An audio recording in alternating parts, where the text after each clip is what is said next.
Hello, everyone. I'm often asked, what are the rules to the Ouija board, especially by those who are starting out? And I'm even asked, why does my planchette do peculiar and repetitive movements on the board sometimes? What I'm talking about is sometimes it'll go in figure eights. It might do spirals around your board. The planchette may even move from corner to corner to corner of your board. And it's been known at times to go through every single letter of the alphabet and through the numbers forwards and backwards. And people also ask me when it comes to the board, how do I protect myself from negative or even evil and demonic forces? And also, interesting enough, I've been accused of inaccurately using the board. People say that because my planchette does not go to goodbye, that I am not doing it right or I'm breaking one of the rules. So today we're going to have a guest on that is a previous guest, and you'll understand why when I introduce who he is. But we're going to be exploring and deep diving into these rules, the superstitions, the myths, the lore, the folklore behind where these originated from, what they're about, who started them, and are they even necessary to follow? So welcome to Creative Visions TV. I'm your host, Karen Dahlman, and today our guest, as I mentioned, is a previous guest. He's returning to us, and I gotta say, this person is probably had the oldest presence on the internet for his website, Museum of Talking Boards. It is the most comprehensive website out there about talking boards and Ouija boards, and also the history surrounding it, as well as the folklore.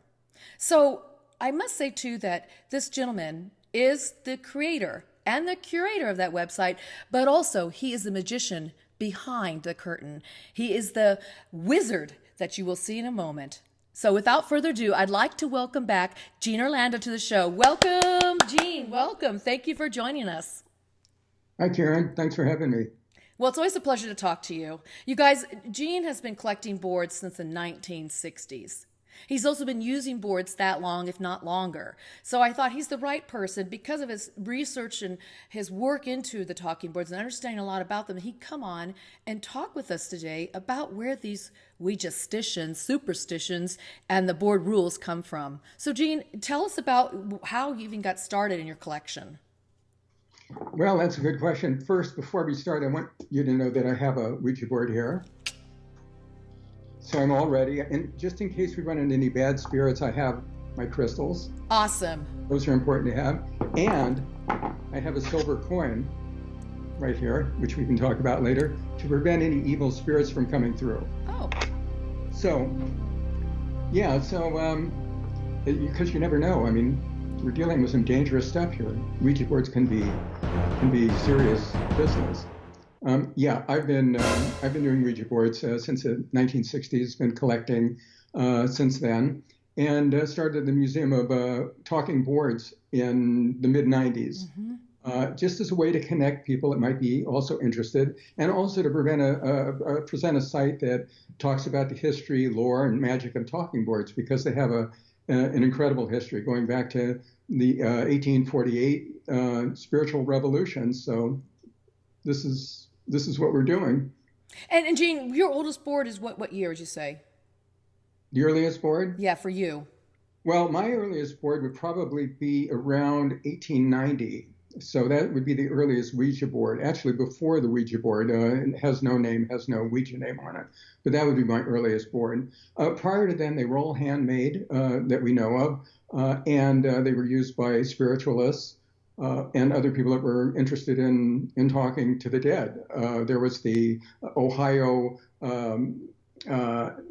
craze, where hundreds of people across the state were made their own Ouija boards, and they didn't call them Ouija boards in those days, but that was actually the beginning of the Ouija board craze and how the Ouija came into being today. Even though they had been used as alphabet and letter boards earlier in spiritualist seances and stuff. Yeah, and I think one of the earliest ones was 1886, the witch board. Right. Yeah, so you guys there's different names for these boards, but Ouija was the one that really took off In 1890, as Jane mentioned, 1891 it got its patent, and it's the name that, and it, by the way, it's a trademark and patented name in case you didn't know. And now everybody can call any board a Ouija board, but old boards are talking boards. So, but that's the name that really took off, and so I think we tend to call old talking boards Ouija boards. Right, right, exactly.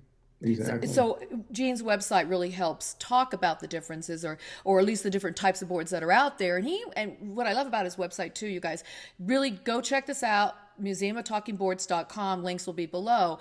But it's because he goes into the differences in the boards and the nuances, subtle nuances that shifted on the boards throughout the years, and the different companies that made them and what was going on in the world at the time they were making them. So he really gets into this whole comprehensive approach of it. So Gene, so you brought a couple boards with you, and I think you also want to talk to us a little bit about the rules before we get into some of the Ouijastitions. And by the way, you guys, Gene Orlando coined that word, Ouijastitions.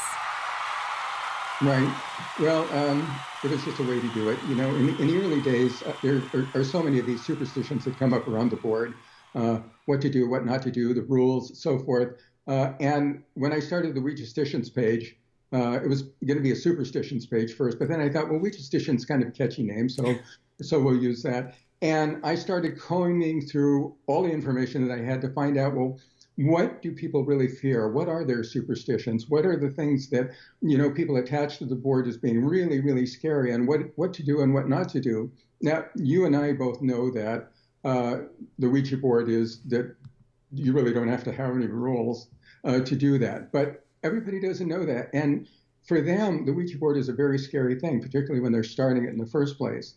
And for the first-time users, they can look on the internet now, but in those days, it was just, some of them were common sense, others were religious in nature, and all of those combined to form a really kind of hardcore set of rules, superstitions, and whatnot.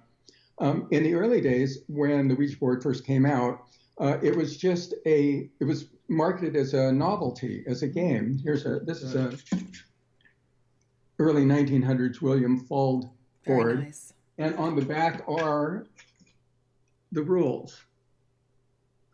And remember, it was marketed as a game. It wasn't marketed as anything particularly scary at that time.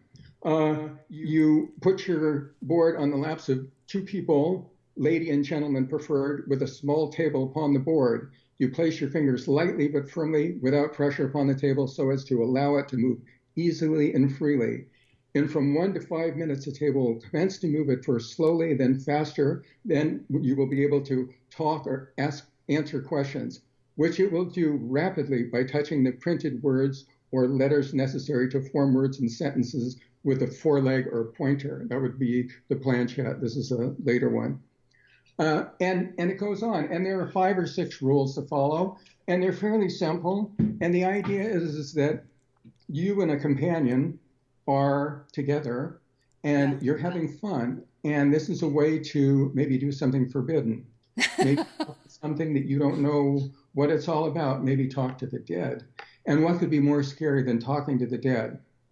I don't think that's anything, right? Because death is the thing that we fear more than anything else.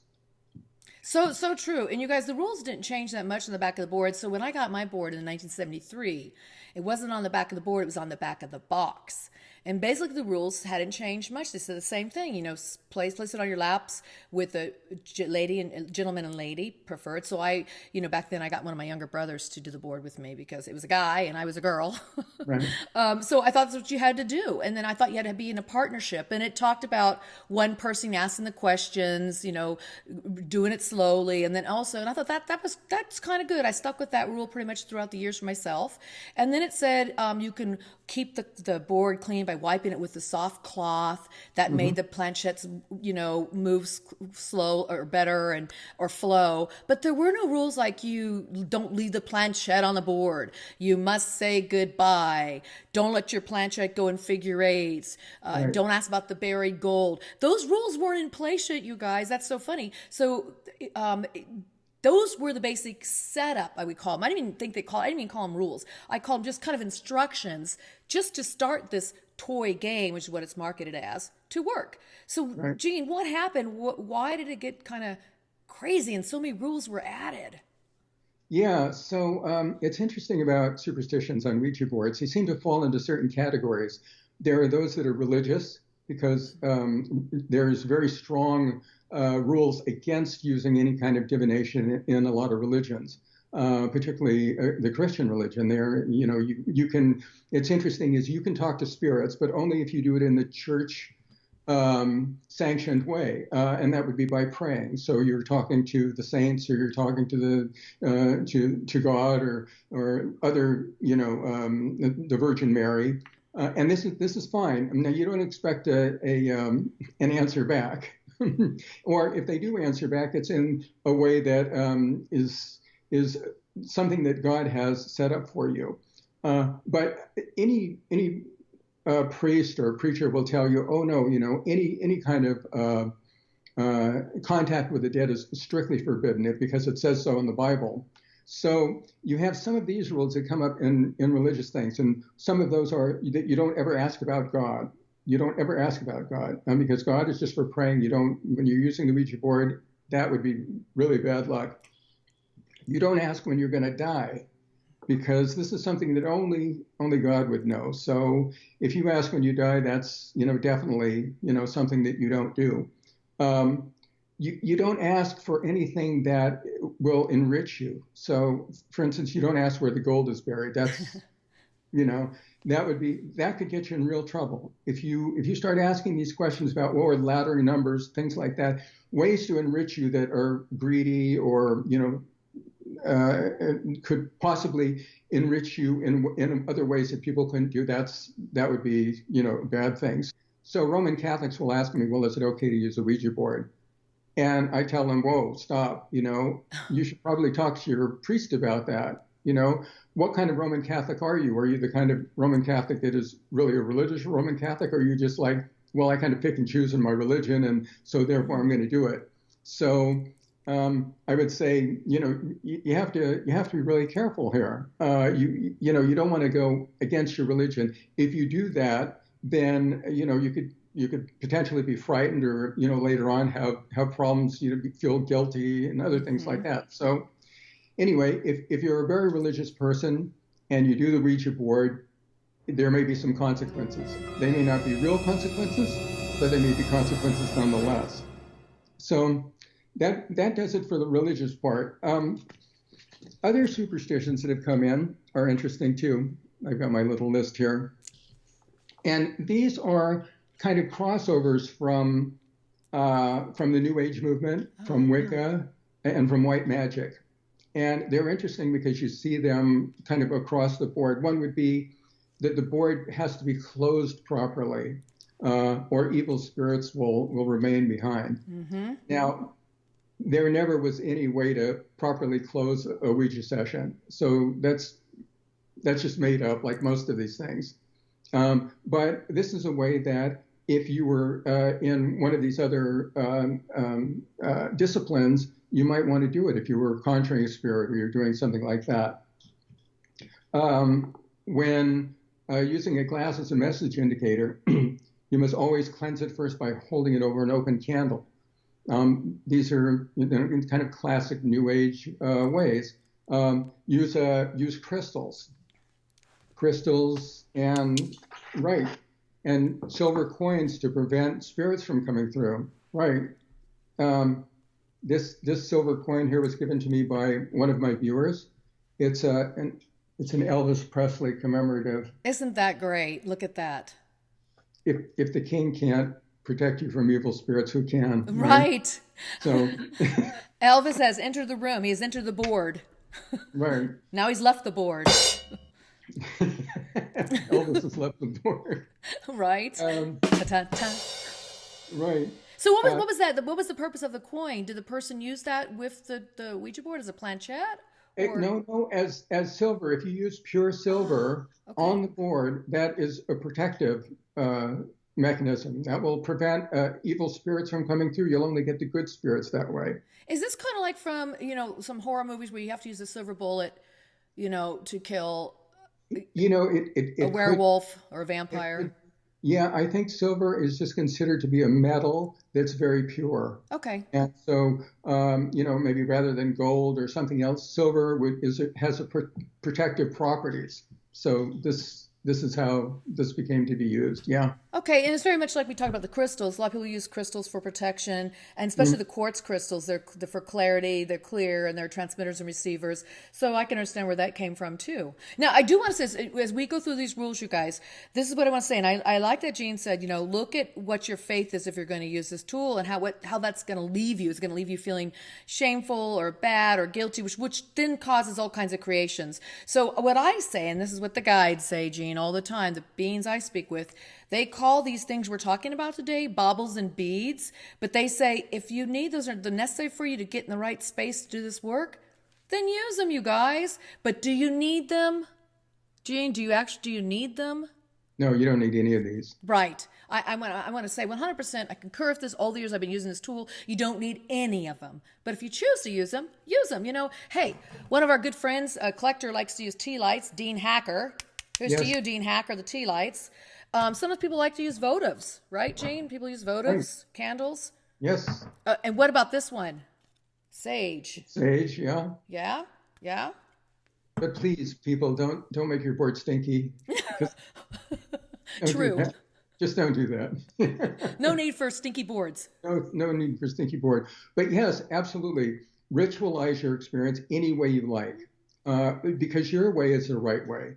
And you don't need to follow any aforementioned prescription to use the Ouija board. If you just want to sit there and start pushing the planchette around or wait for it to move, do that. If you want to dress for the occasion, if you want to put candles out, if you want to use crystals, if you want to use silver coins, anything that makes the session personal for you, do that. That's fine. It isn't necessary, but it's fine. And if it enhances your experience, by all means, do it. Yeah, I think that's really good words to say because sometimes we like to get into the mood, and whatever allows you to get into the mood, as I say, get your frequency yourself ready to do this work. Then heck yeah, use them, you guys. But also, I think Jane hit on a really important part here. They're not necessary, and that whatever rules you end up creating, they're your own. The internet has. I love the internet, you guys, and because I love going to websites like Jean's. And I love YouTube and I like social media, but dang it, what it does, though, it kind of gets us all messy in the head. And next thing you guys think you've got Zozo or some evil influence on your board, and then it's personified or manifested in your home. And it's just like we forget how powerful our minds are and how we can create all kinds of things and havoc. And we could bring energies and we could project them out there ourselves, and we forget that. So that's what I don't like about the internet. And because when Jane was using the board and I was using the board back in the 60s and 70s, I mean, these rules weren't there, so we didn't have those kind of problems. Did you, Gene, have any of these problems? No, I mean certainly not. I mean this is all brand new. I mean, well, not actually, because the Ouija board has always been viewed with suspicion. I Sure. mean, even in the early days, right from the beginning, the religious leaders came out against the Ouija board as being against God's laws. Scientific community came out saying, look, you're just pushing the thing around, you just don't know it. And so you had this, you had this thing, and you also there were some pretty highly publicized cases of hysteria where people or groups of people would get into trouble with the Ouija board. There was one, the El Cerrito case in 1920s, where the newspapers said the whole town Ouija mad. Everybody's crazy in the town. They had to bring in, alienists, which were mental health professionals, to examine everybody in town to make sure that this Ouija possession, wasn't going to take over everybody. But in truth, when you look into it, you find out that there were only 7 people that were involved, most of which were in one family. Yes. And it wasn't as big a deal, but it was this kind of mass hysteria that took over. And we see this from time to time through the ages. So the Ouija board's always had a reputation. And as far as Zozo that you were just mentioning, I mean, this is the latest internet meme. It's the Ouija board's Slender Man, as it were. And yeah, and people are very ingrained with Zozo. They love Zozo. They think if they're not completely afraid of it, then they're almost worshiping him in a way. I got this letter recently. I should read this to you. Absolutely. Someone went to my website and they saw where I said, well, so don't worry about so, it's just made up. And they wrote me this letter. They said, how on earth did you say Zozo is not real? If you actually did your damned research, you'd know that he is very real and is absolutely terrifying. He has been known to rape his victims, completely drain people of all happiness and joy, leaving them depressed and suicidal. He feeds off all the negativity that your soul can produce, slowly getting stronger until he is strong enough to actually hurt you, rape you, and possess you. I don't know if you were saying that to make the person feel better, but that was bleep. He is real, and your ignorance to him is dumbfounding. Well, there's any talking to these people, and all I can say is, I could point out the obvious. Look, if there was a Zozo demon that were doing these things, it would be on every front page of every magazine, every newspaper in the nation. Fox News would be running this 24/7. There's a Zozo demon that's out there that's doing all this stuff. People, there aren't any Zozo demons. Okay, this is a recent, internet meme that's kind of fun, interesting to look at, but you don't have anything to worry about. Zozo isn't going to possess you, rape you, or do any of these other horrible things. And I want to say too on that point, and thank you for bringing that up, and thank you for reading that letter, Jean. I get those letters too, and I've done some shows on Zozo and written some blogs about it as well. And I think, okay, so one thing we need to look at here. We are so much more powerful than you think you are. I think that's the biggest thing that's been kept from us. The biggest secret is that you really have these abilities within your mind to co-create and manifest things in your life. And I'm not talking about just I want a new car. I'm talking about sounds you hear becoming something else. We can create that. We can create tulpas. The Middle Eastern beliefs, Buddhists, they believe that you can actually create these thought forms that project out here and you interact with them. Is it coming from out here? No, it's coming from within you. So the only Zozo demon there is what is within yourself. Be careful about what you project, what you hold within. As I always say, Jean, when we use this tool, what do you harbor within yourself before you sit down with this tool? Fear yourself, fear your inner demons first, or the demons of your partner that you sit down with, because that's truly what's going to attract to you certain types of energies or create that between you where it becomes this mass hysteria. So it becomes a psychological thing. It becomes also a collective conscious thing. I think if Zozo's anything, it's like an archetypal energy that we can somehow pull down to us. It's not like it exists as a form floating around out here.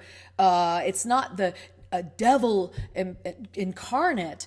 It's a meme that was created, and somebody had experiences with it, and somebody else thought it'd be cool to create their own, and it just becomes snowball. It becomes a snowball effect, and the more you hear it, the more you want to believe it. So are there negative things out there? Absolutely yes.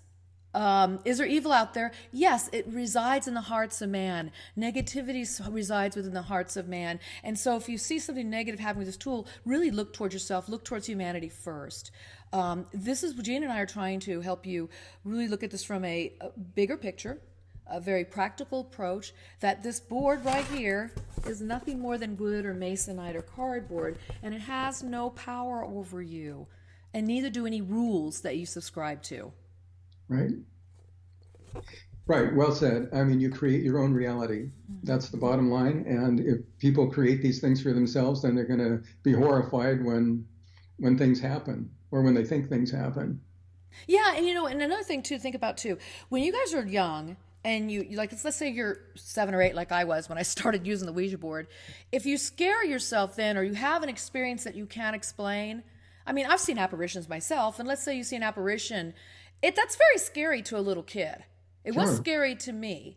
And so I can only put it into the parameters or the confines of what I was taught, which was probably religious. So that either had to be something bad, a devil, evil, or something else, or a saint.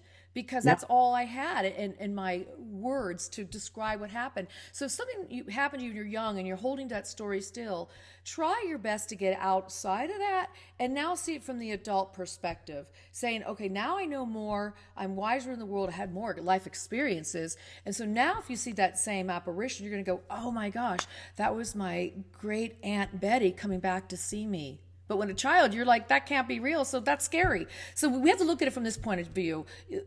Use the faculties of your mind and where you are in life to begin looking at some of these absurd rules, and also ways that the board can work for you and how you use it. Right. Right. Yeah. What have you learned, Jean, over the years from using this tool yourself? I mean, because you've always had great encounters. You've always had, as you said, and he said this before in one of our interviews. And by the way, the link to the show he did with me previously will be below. That was a fun show. He showed us all his cool boards and rare boards.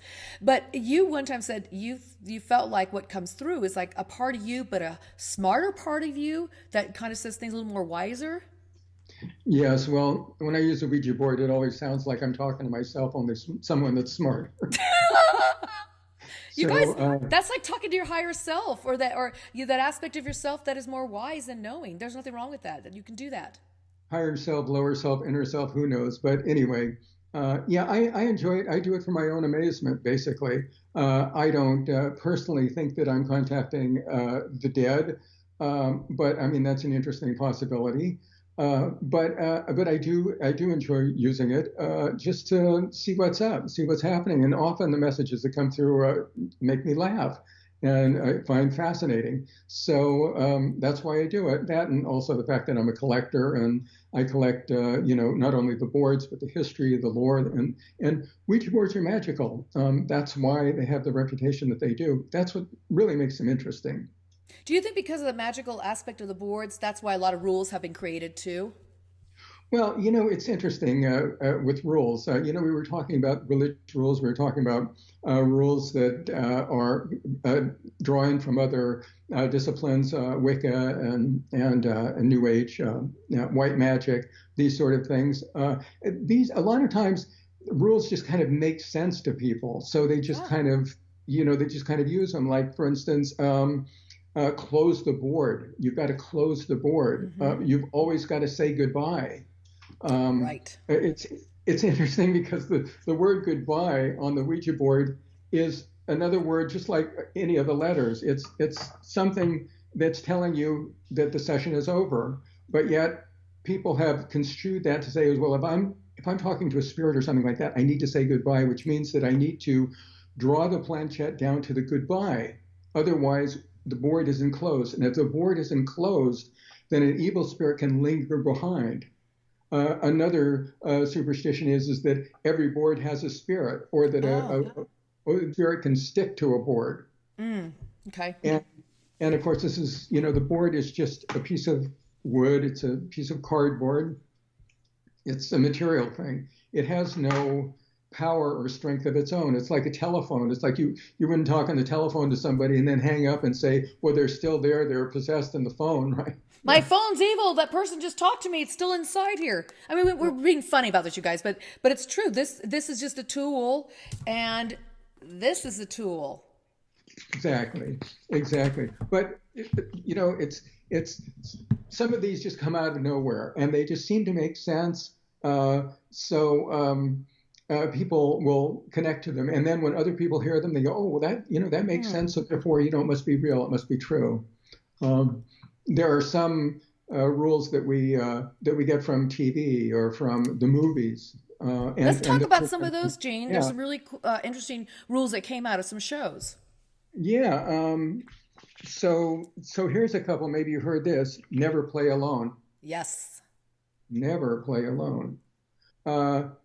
The Ouija board will create winds for the user, causing him to become more and more dependent, him or her, on the board. And in that way, can trap the user. And these are wonderful. These never existed before Kevin Tenney's 1986 Witch Board movie. And they're great. I mean, he created them. What he did was he thought, well, what would really scare people, what makes sense. And he came up with these rules, and they kind of embody the fears that people have around Ouija boards. It's like there could be a spirit there. You can't play alone. You've always got to play with somebody else, because if you're alone, then something can come out and get you. So one of the latest superstitions coming from films are from The Exorcist, and this has just been within the last couple of years. And the idea is that before the movie The Exorcist, the Ouija board was just a friendly thing that everybody used. It was just, things, it was no problem. Nobody had any issues with the Ouija board before The Exorcist. But then it was shown as a portal from which Captain Howdy, or the devil, came through. And so now it's evil. And since then, the Ouija board has had an evil reputation. But, nothing could be further from the truth, because when The Exorcist came out, it was such a scary movie that everybody was just overwhelmed by the horrors that had happened Right. to the lead characters in the movie. I mean, it was terrible. It was awful. And the Ouija scene, although it was an important scene, it was a pivotal scene, was completely forgotten. Nobody remembered that. It was only later, when The Exorcist came to DVD and Right. watched it on the small screen, that the Ouija scene gained any kind of prominence. And so, the Exorcist had absolutely nothing to do with the Ouija board. It always had a reputation before then. There were always, superstitions that admonished against using the Ouija board before The Exorcist. So we need to put that one to rest once and for all. Well, I think also when you did talk, Ori, about Witch Board, but one of the things that Tenney did, he actually coined a new term about that has to do with possession. You want to talk about that? About possession? Yeah. Yeah. Well, the idea was that if you use the Ouija board, then it would give you wins. And the idea of a win is it would answer questions and it would masquerade as a nice spirit, but in Right. fact the evil spirit would be there. And so you would continue to use it, and then pretty soon you'd be using it all the time. You'd become literally addicted to the board. And I So think he called that progressive entrapment. progressive entrapment, right. So when progressive entrapment comes, then you can't stop using the Ouija board, and then ultimately the spirit will possess you. Yeah. So do you guys see how just all these different movies, we're just talking about two movies here. And then of course you got Ouija, the Origin of Sin, and those movies that came out from that. And the big thing that came out through that was when you start looking through the portal, the opening of the planchette. And when you do that, you can see the dead spirits. There you go. Gene, what do you see? Do you see a dead spirit? Look in there. Tell me what you see. You look very, very much alive to me. Hi, Gene. Yeah, so you guys, I think Hollywood is brilliant, really. They capitalize upon the mysteriousness nature of this tool, and they also capitalize upon our own fears and the adrenaline that we love to have, and they can take it and run with it. And then we take it and go, oh, this could really happen. And so I think some of us want it to happen. We want some excitement. We love adrenaline rush. We love to be scared. I mean, we do. It changes. It's a chemistry in our body. We actually look for it. It's like a high sometimes for people. Right. I mean, the Ouija board is a fun thing. It's a wonderful tool. Mm-hmm.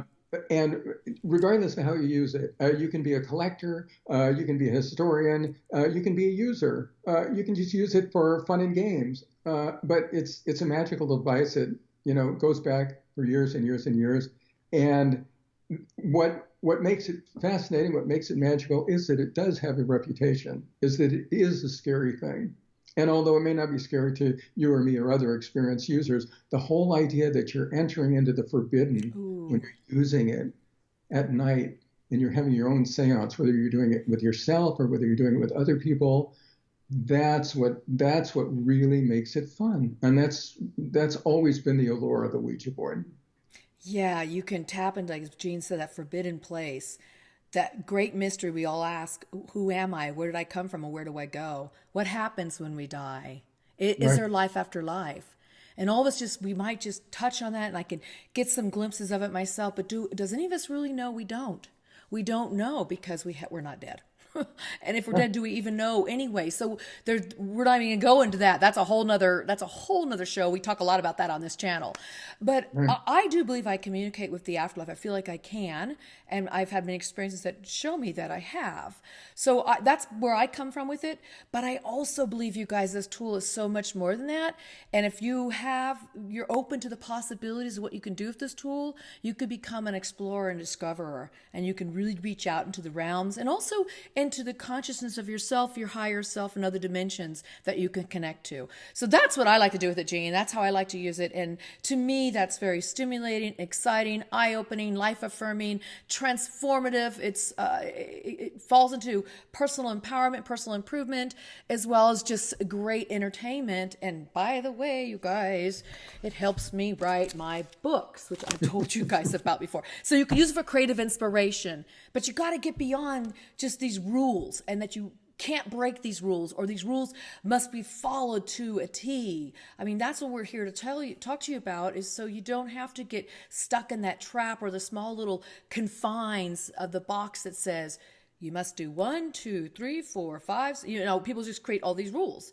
So we're here to help open up that possibility, the magic to the tool, and release some of these rules you think you must follow. Again, I've been accused of not closing the board because my planchette doesn't go to goodbye, but it never does, you guys. I just sit right here with my planchette, if you watch me, and I will say goodbye. And guess what? I just feel the energy leave. It just leaves. That's it, and that's all I have to do in my world, is just, I like to say goodbye, because when I finish the show today, I'm not just going to hang up. I'm going to say goodbye to Jean. I'm going to say goodbye to you guys and talk about when I see you next time. That's just, to me, that's just etiquette. Is it a rule? It's not a rule, but it's etiquette for me. I like to approach the board, Jean. I don't know about you. I approach it more from a etiquette point of view. I mean, I want to be respectful of my partner. I want to be respectful of maybe tapping into the energies. I want to be kind. I want to thank them in advance. I want to express gratitude. And so, is it rules? I would call it more decorum. It's just the way I like to conduct myself when I do this work. How about you, Jean? Do you have any rules that you feel like you've created that you want to follow when you do this work? Well, what I do is I just sit quietly. I put the board on my lap. I put my planchette on the board, and I say, is there anyone there? Because I'm the only one in the room. So, that's kind of a silly, funny question. Hi, Kitty. Yeah, so you guys, Bear wants to say hi. He's been a lot more personable during these shows since his other two brothers died, and one died recently, I think many of you guys know. And so he's kind of taken over the spot of being the cat that wants to come on the shows and say hello to you guys. So Bear's saying hello. Hi, Jean, and hi, everybody. I have my kitty locked up in the other room. Otherwise, he'd be all over the computer. See, you guys, for some reason, I swear to God, the animals love this when you're talking about the board, and they love the board. And maybe it's because you put your attention here and they want your attention, but I think it's because they love the energy. And Jean, you've had that experience with your cat. Your cat gets all over your boards. All over my boards. All over my cat loves my boards. See, you guys, I'm telling you. So do dogs, you guys. People write to me and tell me, and they'll send me photos of their animals with their boards, which happens all the time for me as well. You guys, this has been such a wonderful discussion. I so appreciate Jean being here. There's so much more we can explore here, but I think what was important was that we just touch on maybe where some of these rules came from, the influences to them, which he mentioned were religion or some other kinds of theosophies or practices, occult practices. It could come from also just the back of the board, a back of the box, like we mentioned. It could come from my cat Bear. Listen, he has no rules when it comes to the board. And you know, it comes from the internet. It comes from people, the movies, Hollywood, and what's been put out there. And so you decide how you want to use this tool. If it makes sense for you, again, to light some votives, burn some incense, get in the mood. I do that often because I just like the way it smells. I like the way I feel when I put myself in that kind of space. I mean, I've done a lot of occult and new age practices throughout the years. I've dipped my finger in many different pools and tried many different things. And for me, those things just seem to resonate with who I am. So do those. And as Jean said, he gets quiet and sits at the board. That's like a meditation. I do the same thing too. So you got to just really be practical about it. Find what works for you. What do you want to say, Jean, to add to that? Honestly, there are no rules. There's not a right way or a wrong way to do it. Whatever works for you, do it. If you'd like to ritualize it, you want to, do anything you want to do is fine. When you hear these things, these rules, these admonitions against using a Ouija board and all of the horrible things that can happen to you, forget about it. Okay, millions of Ouija boards are sold every single year, so they're going somewhere, right? And none of these people are experiencing any problems. We'll see that on the internet, all its horrible things that they talk about just doesn't happen. Okay, so just quiet down. Don't worry about it. Use your Ouija board. There are no rules. Make your own rules. Very well said. And you guys, seriously, just have fun with it, okay? You see me, Rodney and I bring in all these different mystery guests. We have fun with it. And yes, we're serious about it too, but we have great fun. The information that comes through when you let go and get yourself just a relaxed, good atmosphere within yourself, you bring through wonderful things. And remember what Jean said, a lot of these rules and superstitions were created to keep you away from using something of this nature, to keep you away from accessing other regions of your mind or other dimensions or realities. And so, I'm a proponent for really beginning to try to understand more about your world in which you live, and also to navigate what is the unseen dimensions. I mean, something else is out there. I've bumped into quite a few things, and I'm happy that I have, and I'm happy that I'm able to allow myself to explore and not be so shut down because of any superstition or rules. Now, Jean, I've got to ask you, one other rule that we hear about is don't use it in a graveyard or cemetery. Have you ever? I have, and that's I knew you have. I just knew it. Yeah, I mean, this is funny. Why wouldn't you use it in a cemetery where the dead people are close to you? I mean, it makes the most sense. Or in a haunted spot, or in a place where some great disaster has happened, something like that. I mean, this is kind of a natural place where you would want to contact spirits that had passed on, because maybe they're the strongest in that area if you happen to believe that, there are spirits that you're contacting. But to not be able to do that, what's going to happen? Well, nothing. I mean, I can't ever remember when, and I collect all of these incidents that happen. I think the one incident that happened was there was someone that was using a Ouija board in the graveyard, and the police showed up, and they jumped on their motorcycle and took off, and there was a chase afterwards, and he was arrested. Ooh. Well, he wasn't arrested for using the Ouija board in the graveyard. He was arrested for trying to escape the police on a motorcycle. Evading. And tearing up the grass. So don't take your motorcycle to a graveyard. That's a new rule, you guys, and I want you to stick to that. Yes, absolutely. Well, Jean, it's been such an absolute pleasure, and it's always a joy to talk to you and have these discussions about the board, because you guys, Jean and I, both love Ouija boards so much. We enjoy collecting them, and we share that through the Talking Board Historical Society. So, Jean, final thoughts that you'd like to share with the group before you leave? Sure. Have a good time. Use your Ouija board. Don't worry about it. It's going to be fine. Excellent. Well said. There you have it, you guys. Here's a gentleman that is really enjoying his boards and find ways to bypass and circumvent around these rules and understands where they originated from. If you want to learn more, go to museum@talkingboards.com. There is a section called Ouijastitions where he does address these in more detail, and you can read more about it and learn more from Jean. And by all means, do reach out to him there too as well. So thank you guys so much for listening and being a part of this. Subscribe if you like this show. And until next time, I'm Karen Dahlman. This was Creative Visions TV. Now get out there and have happy boarding. Bye-bye.